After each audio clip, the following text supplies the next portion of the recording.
Allora, rieccoci qui. Dicevo, leggiamo i messaggi, stanno arrivando giustamente, dopo se no si lamentano i telespettatori, e tutte quelle persone che aprono una erboristeria nelle strade adiacenti alle stazioni e parchi italiani, come li considerate? Erboristeria penso sia tra virgolette. Sì. Chiaro. Allora, certo, ci sono queste situazioni che non siamo mica contenti che ci siano queste situazioni in certe zone delle città, ci mancherebbe, anzi bisogna fare di tutto perché non ci sia. Il problema è, siccome si riferiva al traffico di droga, no? Allo spaccio di droga, una certa nazionalità ben individuata. Laddove c'è tanto spaccio c'è anche tantissima domanda, e allora bisogna cominciare a lavorare sulla prevenzione. Ma i ragazzi con i bambini, con i ragazzi, no?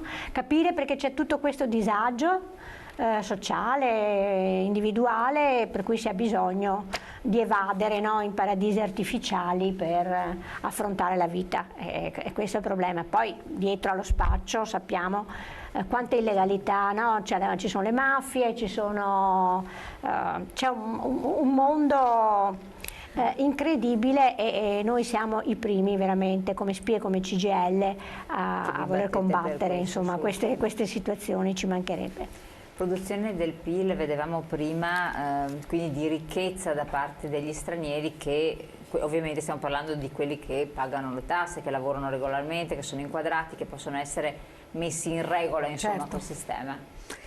Allora, il contributo, abbiamo visto dai dati, è importante ed è rilevante, e non considerarlo e non considerare che l'estensione dei diritti, la regolarizzazione di queste persone è un fattore economico positivo per il territorio è un ragionamento miope che aiuta a sconfiggere anche il fenomeno di cui parlava il messaggio precedente, perché è l'illegalità e l'essere un cittadino o una persona invisibile che ti porta a essere facile preda della malavita. Poi l'illegalità, il malafare, indipendentemente che sia dall'origine territoriale dalla quale proviene, e va combattuta con tutte le armi possibili. L'estensione dei diritti, la regolarizzazione di queste persone, il dargli la possibilità di essere, ripeto, persone visibili e non invisibili, le sottrae a questo mondo, a questo mondo grigio. Per questo, siccome le migrazioni non possiamo fermarle, perché non è oggettivamente pensabile di fermarle, che sia perché costruiamo un muro, che sia perché mettiamo qualcuno a bloccare le navi, continueranno, perché fanno parte della storia del mondo, e la globalizzazione non ha fatto che amplificare questi fenomeni, e lo sfruttamento che c'è di alcuni territori non fa che amplificarli. Noi dobbiamo trovare il modo di gestire questa situazione nella legalità, perché questo è l'unico elemento che ci consente di trasformarlo da una piaga sociale a un elemento di sviluppo per il territorio. Assolutamente, per tutti quanti. Leggiamo i due messaggi che erano arrivati poc'anzi, un attimo dalla regia, se ce li mettono in onda. Avete mai sentito parlare di caporalato? La colpa dello sfruttamento che alcuni italiani attuano su persone deboli. Lungo l'autostrada in Puglia si vedono campi estesi di pomodori con decine di lavoratori di colore. Ebbene, questo avviene alla luce del sole e nessuno fa i controlli? Altro messaggio, vediamolo un attimo. Il problema è la mancata attuazione della pena, cosa altamente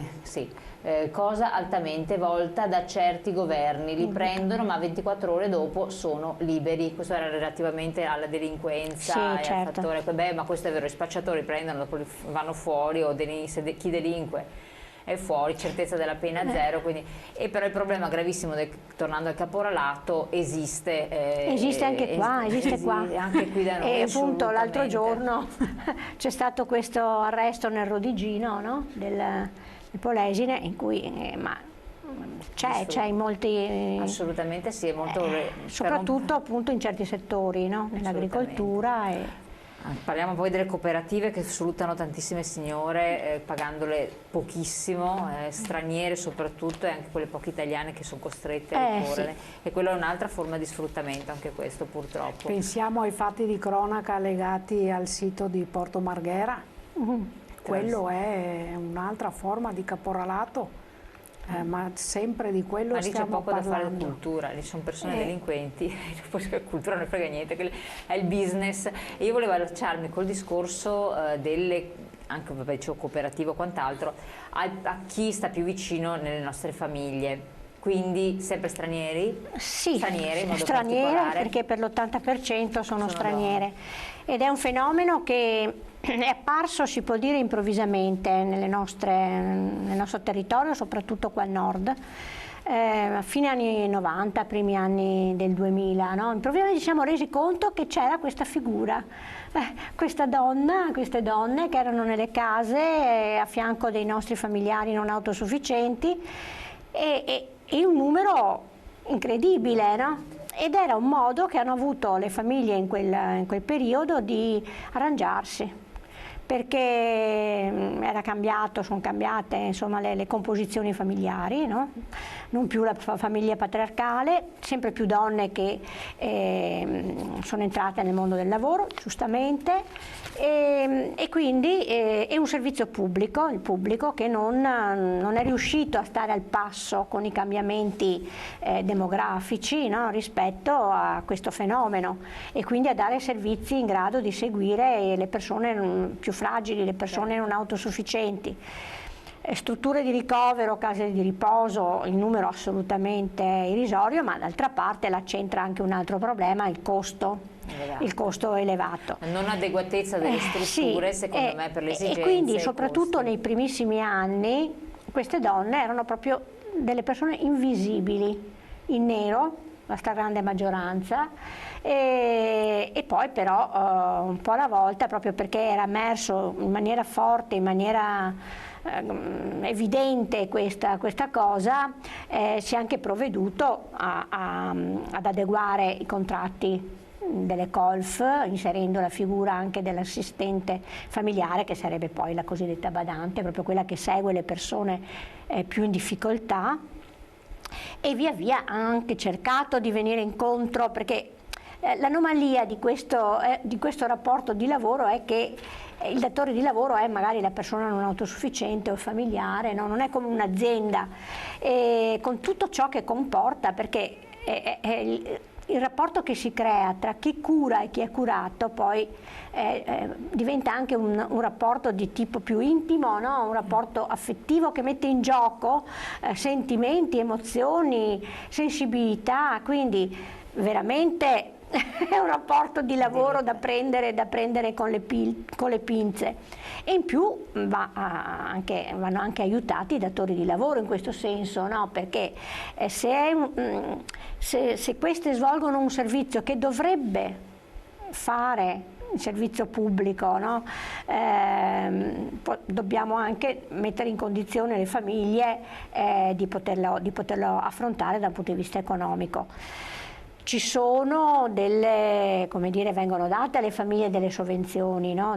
Però sono assolutamente irrisorie e insufficienti. D'altra parte però avere una badante costa meno che in una casa di riposo, laddove per esempio non ti è riconosciuta l'impegnativa di cura, no? Attenzione perché giustamente c'è un'osservazione che ne parlavo anche poco tempo fa con una persona che si occupa di queste cose, mi diceva: però attenzione, perché se tu anziano andiamo in pubblicità e la badante devi pagare ancora le tasse, l'energia elettrica, l'acqua, la luce, il gas, anche il telefono, le tasse di affitto, cioè quindi devi pagarti tutte le tasse in più la badante e comprare la roba da mangiare, da mangiare anche lei. per cui faceva due conti alla mano, ma ha detto guarda il totale equivale al totale di là, perché di là ti liberi anche eventualmente dell'immobile, ci sono delle forme di... Per cui per giustificare parità, siamo a parità di costi, e lì poneva delle grandi riflessioni, delle considerazioni da fare, punto di domanda, però effettivamente è vero, il tasse condominiali, sì, le spese condominiali, perché lavori in questi condomini che ti arrivano... Allora, vabbè, questa è una riflessione, dobbiamo andare in pubblicità velocissimi, poi vediamo anche tra l'altro i numeri perché sono estremamente importanti con le altre nostre slide di supporto e diamo la parola alle nostre esperte, tra poco.